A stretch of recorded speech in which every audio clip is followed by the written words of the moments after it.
Hi, my name is Tracy Tackett, and I'm one of the trainers for CEDAR's Entrepreneurial Co-Lands Redevelopment Project, which we call ECLRP.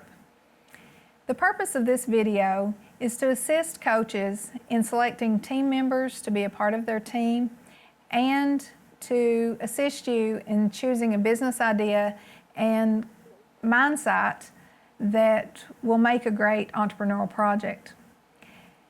So when you go to choose your students, you're going to want to look for 5 students who have time to devote to ECLRP. There are a lot of different components to this project, and so you need to really look for students who have the time that they can dedicate to work on this project, perhaps after school.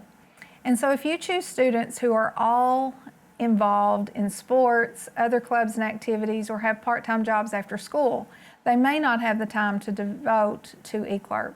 And so I highly suggest you look around the school and perhaps find students who are not connected to any other group, sport, or activity that's going to be consuming their time. This could be the thing that gets those students excited about school and could even lead them to a future career path. You may also look for students who are already interested in business. These students may be selling things in the hallway for a profit, they may be starting businesses after school on their own, or they may be working with their parents who own a business. And so they're already showing interest in entrepreneurship, and I think they would be a great addition to your team. I would also want students who are motivated and goal-driven. We want kids who can be dedicated to the project and who will see it through to the very end. I would also think about students' personalities. I used to use the True Colors Personality Inventory when I was a teacher, especially when I was developing a team for project-based learning or problem-based learning. I wanted a well-balanced team. And so the True Colors Personality Inventory helps you look at students and see where their strengths are. Blue personality students are those who usually keep everyone working well together. Gold personalities are those students who are very organized, and they're driven by deadlines, and they make great leaders for your team. So they're going to be the ones that make sure you don't miss the deadlines of getting your reports and your projects turned in on time. Green personalities are those students that are deep thinkers, they're very analytical, they would often spend lots of time researching and writing, and they'll make sure you don't miss any of those little details that need to be included in your reports. And finally, orange personalities, those are your fun-loving class clowns. They often dive into projects quickly and keep you from getting a slow start. They're also very motivated by competition, and so they are the ones that are going to keep you focused on competing at the end and making a great presentation that's going to be very competitive. When I think of how each of these students fit into my teams in the past, oftentimes the blue personalities were those artistic, creative students, and I think they would be great when it comes time to build your 3D model. They're going to come up with those unusual aspects of design that can make a model really a positive addition to your project. Gold personalities, like I said before, will keep you from missing deadlines. Those students are going to get everyone organized, assign tasks and roles, and they will be your leaders of the team.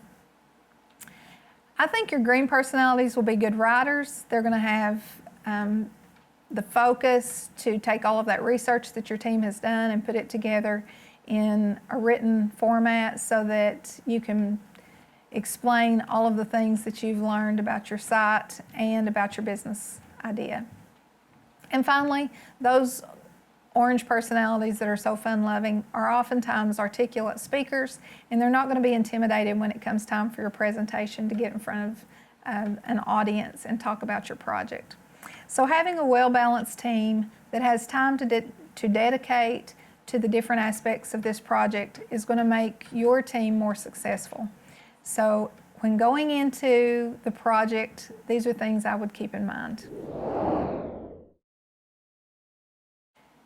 Next, I'd like to talk to you about your business idea. How can you come up with a business idea that is going to make a great project? First, I think you need to look at the interest of your team members. What are they interested in? Do they have passions that they will want to spend a lot of time working on? If you can start with a project that your students are passionate about, then it's going to make their work much more fun and enjoyable. I would also think that their attitudes toward their businesses will be better if it's something that they see a great purpose for and a great need for. Next, I would want to build on what they already know. Do they already have skills and talents that would lend themselves to helping build this business? And do they have community contacts in the area who can help them and serve as a mentor? That would be very helpful when selecting a business idea. Next, I think you really need to consider your financial status at the beginning of your project. Don't come up with an idea that is so outlandish and elaborate that there is no way you would ever realistically get financial backing for that idea. Perhaps you need to start small and grow your business. It could be from family and friends, financial support, or your own personal monies. Or perhaps your idea is a little larger than that and you need to start with grants and loans. So get out into your community, talk to community leaders, and find out what types of grants and loans are available for a business such as yours. That way, when you go to present your idea, you have a sound foundation that this business was built upon. Next, is there a demand for your product or service? Sometimes businesses are built based on a need or a problem in the community. And then other times they're built just because it's a good opportunity. So think about your community and what the needs are, what the people want. If you already have 4 coffee shops in a small community, then a coffee shop is most likely not something that your community needs. So think of things that you've heard people say they would like to have, or get out and talk to people, interview and do surveys to collect research to find out what the most important things are and the biggest needs and challenges are in your community, and then that will help build your business idea. Now let's talk about the selection of your business site. You are going to be identifying a former coal site. It could be a surface mine, a deep mine, or possibly even a processing plant. But you are going to want to place your business on that land so that it has new purpose. It was used in the past to provide jobs for these coal workers, but how is it going to be used in the future to provide jobs? And so you're going to be thinking about your business and how this land can either promote your business or your business is going to promote the land. And so I think you should look, is there water on this site? Are there trees? Are there existing roads? Are there existing structures that we could use for our buildings? Is the technology already there? Will we have access to Wi-Fi if we need it? So when you think about that, and perhaps your business is going to be a coffee shop, you wouldn't want to place it in a very remote, secluded area where people are not going to frequent that location. And so by looking at what your business needs are, then you can better select a mine site that would be appropriate for your idea. And so I really want to stress the importance of selecting your business idea and your land so that they improve the quality of each other. As we move through this ECLERP season, I'm really excited to work with all of you, coaches and students.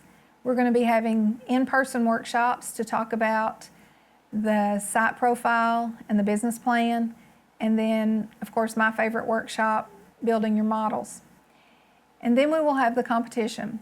So if you choose a team that is well-balanced, you have students who are dedicated to the process and the project, then you're going to be very successful, and I look forward to working with you.